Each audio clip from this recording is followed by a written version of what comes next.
बिस्मिल्लाहिर्रहमानिर्रहीम अस्सलाम वालेकुम दोस्तों। अमजद अली हाज़िर खिदमत है। तो दोस्तों, आपके पौधों की ग्रोथ रुक सी जाती है, अच्छी तरह ग्रोथ नहीं होती, तो उसकी वजह क्या होती है? उस परेशानी से बचने के लिए आपको क्या करना चाहिए?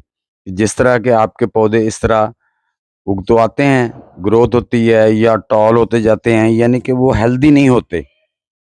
तो उसकी रीज़न जो बाद में आपने ढूँढनी है, उनका इंतज़ाम आपको पहले से ही करना चाहिए, ताकि आपके पौधे अच्छी तरह ग्रोथ करें और उन पे फ्रूट भी आए। ये देख सकते हैं आपके पौधे तो बस कुछ पत्ते हरे हैं, कुछ पीले हैं और ग्रोथ रुकी हुई है, यानी कि बढ़ नहीं रहे हैं पौधे। तो इसकी वजह ये होती है, हम सिर्फ खाली मिट्टी अपने गमलों में डाल के उसमें पौधे लगा देते हैं, या हम नर्सरी से ले आते हैं। नर्सरी वाले मिट्टी में कुछ नहीं मिलाते दोस्तों, हाँ, मेरी बात याद रखना। वो सिर्फ सादा बालू मिट्टी में ही पौधे उगा देते हैं। तो इसलिए मिट्टी में कम अज़ कम आपने 30% जो है ना, गोबर की गली हुई खाद लाज़मी मिलानी होती है, अगर आप ऑर्गेनिक कर रहे हैं तो।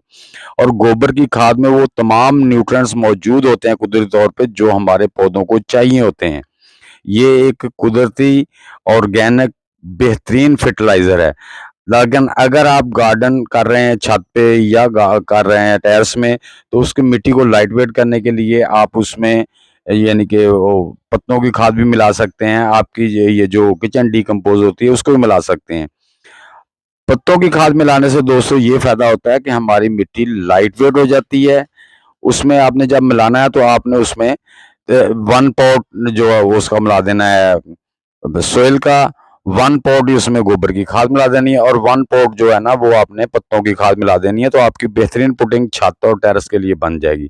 तो आपके पौधे फिर इंशाल्लाह इस तरह से हेल्दी होंगे, और साथ में फर्टिलाइज़र तो बाद में देनी पड़ती है थोड़ी-थोड़ी। तो फिर आपको दोस्तों परेशानी नहीं होगी, आपके पौधे हेल्दी भी होंगे और इंशाल्लाह उन पे बहुत अच्छे तरीके से ग्रोथ करेंगे, उन पे फ्रूट भी आएगा और बढ़ेंगे भी, फूल भी नहीं गिरेंगे। तो उम्मीद करता हूँ दोस्तों, ये छोटी-सी वीडियो आपको अच्छी लगी है तो कमेंट बॉक्स में ज़रूर लिखना। तो दोस्तों, इंशाल्लाह मिलते हैं नेक्स्ट वीडियो में, तब तक के लिए आप सब दोस्तों को अल्लाह हाफ़िज़।